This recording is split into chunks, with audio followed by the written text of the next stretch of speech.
భారతీయుడి విశ్వాసం నా ఊరు క్షేమంగా ఉండాలంటే, అరిష్టం జరగకుండా ఉండాలంటే ఒక దేవాలయం ఉండాలి, ఏదో ఒక దేవాలయం ఉండాలి.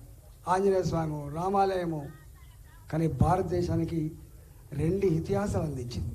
భారతదేశం 2 ఇతిహాసాలు అందించింది. ఒకటి రామాయణ ఇతిహాసం, రెండోది మహాభారత ఇతిహాసం. మహాభారత ఇతిహాసానికి కేంద్ర బిందువు కృష్ణుడు, రామాయణ ఇతిహాసానికి కేంద్ర బిందువు రాముడు. దేవాలయాలు ఉంటాయి. ఇవాళ మన రాష్ట్రంలో దేవాలయాలు ఏంటివి? శంకర ఆలయం వేములవాడ, ఇవాళ యాదగిరిగుట్టలో లక్ష్మీనరసింహస్వామి దేవాలయం రాష్ట్ర దేవాలయం, భద్రాచలం రాముడి ఆలయం.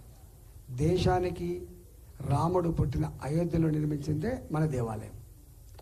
దేశానికి అరిష్టం జరగద్దంటే ఆ దేవాలయం ఉండదు, కూలగొట్టినప్పుడు. ఏమన్నాడు మోడీ గారు? నా ప్రజల విశ్వాసాన్ని, ప్రజల నమ్మకాన్ని కాపాడే కర్తవ్యం ఉందని చెప్పిండు, బాధ్యత చెప్పిండు. బ్రహ్మాండంగా ఆలయం కట్టించిండు, ప్రతి ఇంటికి అక్షంతలు పంపించి నా ప్రజలంతా క్షేమంగా ఉండాలని కోరుకోవడం మోడీ గారు. దాని గురించి మాట్లాడతారు వీళ్ళు. ఇదంతా పక్కకు పెట్టు. మోడీ గారి గురించి ఇప్పుడు ఎవరో చెప్పిండ్రు, ఎవరో గొప్పగా చెప్పిండ్రు. ఒకనాడు అమెరికాకు మోడీకి వీసా ఇవ్వలే, తెలుసుగా? మోడీకి వీసా ఇవ్వలే, పాస్పోర్టే ఇవ్వడానికి నిరాకరించింది. అట్లాంటి మోడీ అమెరికా దేశం పిలిపించుకొని రెడ్ కార్పెట్తో స్వాగతం పలికి ఇవాళ వాళ్ళ సెనేట్లో, వాళ్ళ పార్లమెంట్లో వాడు మాట్లాడుతున్నాడు. 10 నిమిషాల పాటు సప్పట్లు కొట్టి జై మోడీ అన్నది అమెరికా. నీ సెల్ఫ్ రెస్పెక్ట్ ఒక్కోసారి అంటది. అంటే ఎట్లుంటుంది అంటే, ఎంత ఆస్తున్నా అంతస్తున్నా ఆత్మగౌరవం దెబ్బ తగిలితే ఆగమైపోతాం మనం.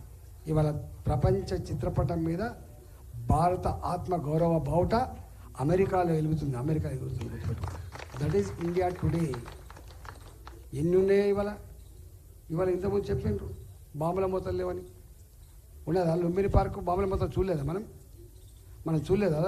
గోకుల్ చాట్, సాయిబాబా టెంపుల్, దిల్సుఖ్ నగర్, ఎగిపడ్డ కంఠాలు, విసిరేయబడ్డ మాంసం ముద్దలు చూసింది. కానీ వాళ్ళు లేవు, ప్రశాంతంగా ఉన్నది అలా. అందుకనే మనం ఇంకెక్కడ పోవాలి? అందుకనే నేను ఒక్కటే చెప్తోడతా, గంట చెప్పినా కూడా ఉండదు.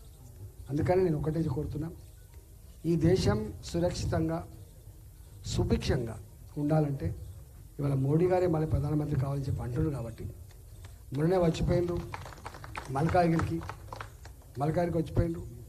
మల్కాజిగిరి ప్రజలు చూపిన ప్రేమకు ముగ్ధుడైన మోడీ గారు దిగిన తర్వాత ఒక మాట్లాడు, ఆప్ జరూర్ జీతేగా, ఆప్ జీత్కే ఆవు అని చెప్పింది.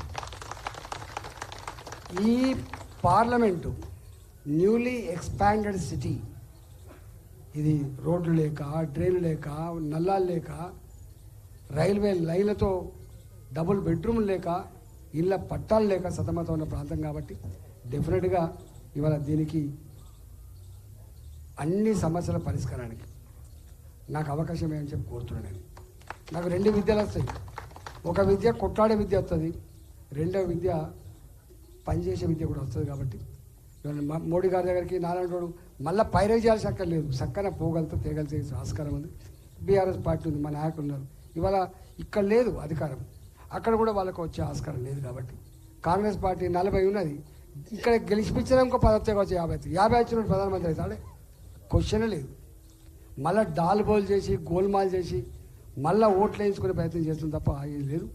ఇవాళ బాజాప్తా దేశంలో అప్కి బార్ 400 పార్ ఏ నినాదం అయితే ఇచ్చిందో ఇవాళ దాంట్లో మల్కాజిగిరి ఒకడు ఉండాలని చెప్పి కోరుకుంటున్నా. మా ఇలా చెప్తుండు అంత తీర్మానం చేసామని చెప్పి, నాలాంటి వాడికి ఓటేయడానికి గర్వంగా వేయాలి. నిన్నడు మచ్చతేని బిడ్డ నేను మచ్చతేని బిడ్డ నేను 2 చిన్న సంఘటన చెప్పిపోతా. నేను ఆర్థిక మంత్రి అయిన తర్వాత నేను సోషల్ వెల్ఫేర్ హాస్టల్ చదువుకున్నా. సోషల్ వెల్ఫేర్ హాస్టల్ అంటే మీకు చాలామందికి తెలిసి ఉంటుంది. మా కటోరతో అన్నం కొలిచిపెట్టింది. ఆ పెట్టిన బువ్వలో కూడా రాళ్ళు, తెల్ల పురుగులు అన్నీ వచ్చేది. నోటికాడికి పోతే ముక్కవాసన వచ్చేది అన్నం. పోనీ ఆ బువ్వలు వేసే కూర ఏంటిది అంటే నీళ్ళచారు, దానికి పప్పు పక్కలు కూడా పడిపోయింది. మేము చదువుకునేది ప్రతి 10 రోజుల కోసం సిక్ అయ్యేది. మేము డాక్టర్ దగ్గరికి పోయేది. ఆ డాక్టర్ ఏమనేది, అరే మీకు రోజు ఒక గుడ్డు తినవే అనేది, ఐరన్ డెఫిషియన్సీ ఉంది, బి కాంప్లెక్స్ డెఫిషియన్సీ ఉంది, గుడ్డు తినమని. మాకు గుడ్డు పెట్టే అమ్మ ఇక్కడ లేదని చెప్పేది. మేము మాకు గుడ్డు పెట్టే అమ్మ ఇక్కడ లేదు, మేము హాస్టల్లో ఉంటాం. టాబ్లెట్లు అన్నీ ఇచ్చేది, ఐరన్ టాబ్లెట్లు అవన్నీ ఇచ్చేది.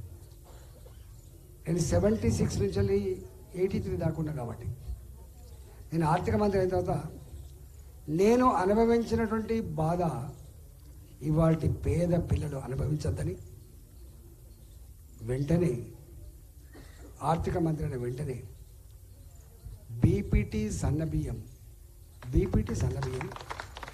తినేంత కొలిసే పద్ధతి లేకుండా తినేంత అన్నం పెట్టమని ఇచ్చిన మొట్టమొదటి జీవో అదే. ఇవాళ మీరు చూసింది ఈ మధ్యకాలంలో పేపర్లో వస్తుంటుంది, ఆత్మగౌరవ భవనాలని కులాల వారిగా ఎంకరేజ్ చేసుకోవడం కోసం ఇయ్యలేని.